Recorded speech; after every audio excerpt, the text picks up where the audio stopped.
Asuk waraba sahi amaga makai fajilaklaba matam asida purakadauriba solution adu power pairiba singna koithoktana direct pubirau masida political advantage launaraga amaga Hunnaraga Leibagi Thabak Tokpiro Haina RPI Atwalegi General Secretary Maheshwar Thounaojam na phongdokre chumba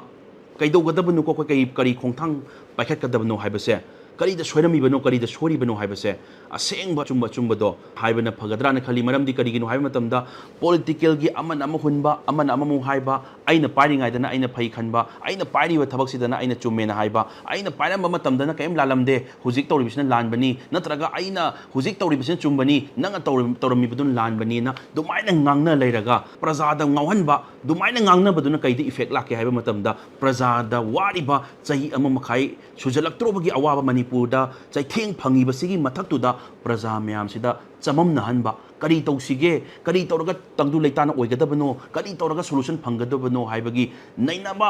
dai khongthang paikhatgadaba matam sida political gi amana ama hunnabagi taraga praja mayam da chamamna hanba rajniti khudong chaba lauraga praja chamamna hanbadudi adu tawbidabana phagadra khali maramdi karigino hai matamda waba yaba warabane aduna praja chamamna hanbiganu yam praja section khara di yam chamamnare aduna tawriba ima iben mayamna wariba naha singsina wariba mayam se si praja section mayam amna wariba se si khanbiraga political gi kitang advantage longna dabida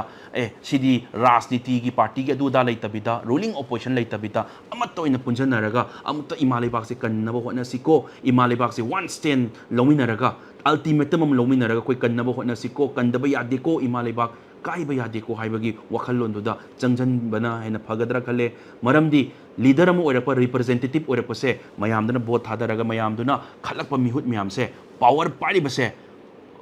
ai isana ngamba timing niko ai power pari baniko ai ruling da yauri baniko ai sima tahoge ko handa tawringai sida handak imalibak ki sokpa timing sida ai ngonda achoba daita ma leire ko si political party gi ideology duna side am thamgraga ai kandaba yadi ko do changsan biyo adagi leiriba opposition gi leiriba MLA oiro any post am da party bam leiriba mi sing sisu akoi ruling dang hungani haibai wakhalon na tabida ai ama power ama paira baniko ai ama sima representative ama oira baniko aduna ai se haibidi aina su kai doraga changsan bayai kari system da changsan bayai kari tawraga ai kan baya changsan siko haibagi asengba chumba haib tare adugi adomda pullakanda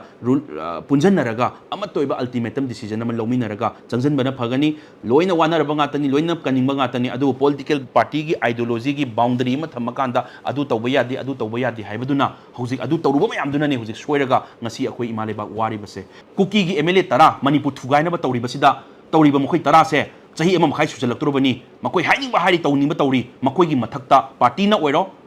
sarkar na oiro action lakhot pirabra makoi da kaido invite tawdoino assembly yaubiyo la ona yaugidrabani adu mokoi kaido invite tawdoino makoi di legal action Laura